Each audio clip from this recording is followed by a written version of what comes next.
guys, welcome to the DMX Show. I'm your host Shane. Today I'm going to try something new. So if you guys have been following this channel, then you know that mostly I cover very heavily Android devices, and mostly I cover how to modify those Android devices to include any kind of ROM, mod, or hack. But today I'm going to start something new. This is my very first tech vlog. So this tech vlog is going to cover all things technology. I may even throw in a few Apple things, so don't kill me for that if I do.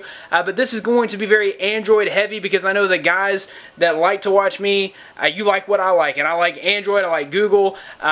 These are the kinds of things that I like, and these are the things that I'm going to be bringing to you. So sit back and enjoy the very first DMX Show tech vlog.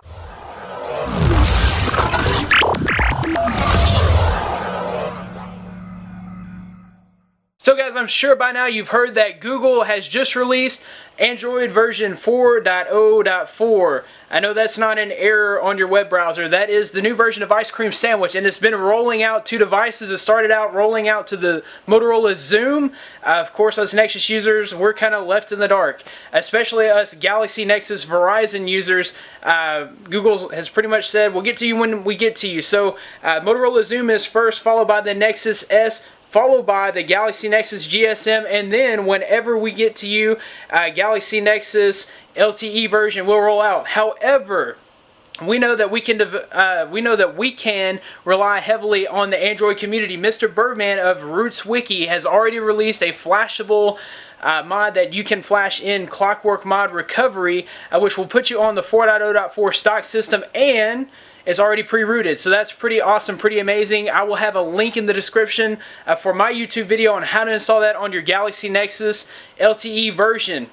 Moving along, some of you heard that Tuesday, March 27th, Google started registration for Google I/O. This was like extremely crazy. It was the fastest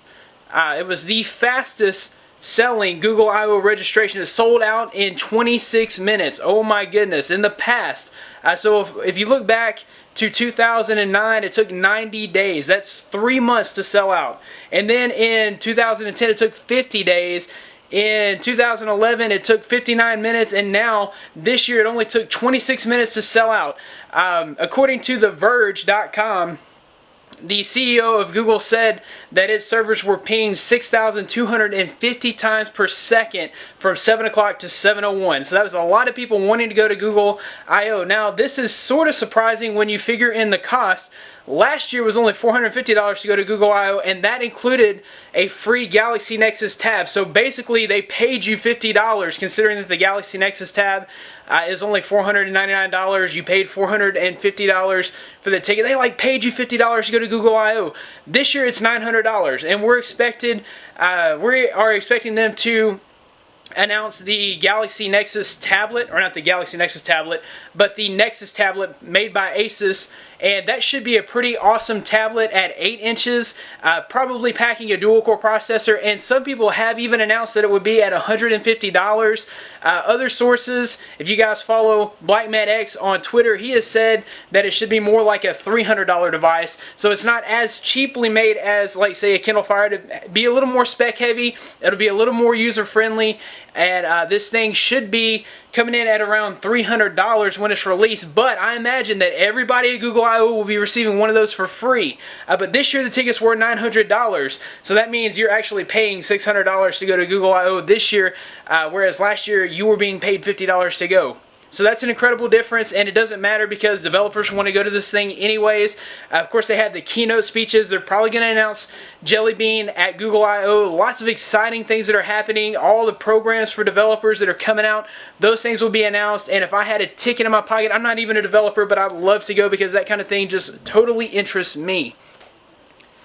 Moving along. The last thing on my agenda today, we're going to talk about the Asus Transformer Prime update. So some of you guys have heard that Asus Transformer Prime, if you follow their Twitter account, they did tweet out that there were some very awesome features coming to the latest update. That update has rolled out, and some of the features that were supposed to be included were face unlock, HDMI support for portrait mode. So if you hook up your Asus Transformer Prime to a television, you should be able to get it in portrait mode instead of just I'm sorry, portrait mode instead of landscape mode. So some people wanted it in portrait mode. They have included that, as well as, like I said, Ethernet support, and the G apps were supposed to be updated along with tons of other features.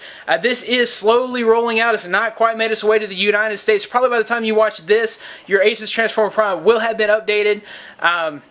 But one thing that has been reported is that face unlock feature that everybody was looking forward to, that is not there. So hopefully that'll come very soon, as well as the update to 4.0.5. We should be expecting all of those things for the Asus Transformer Prime very soon. I don't know how you can make that tablet any better than it already is, but they're working all the time at doing it. So guys, I hope you liked this of the very first tech blog for the DMX show. If you did, please be sure to click on the subscribe button at the top. Give this video a big, huge thumbs up.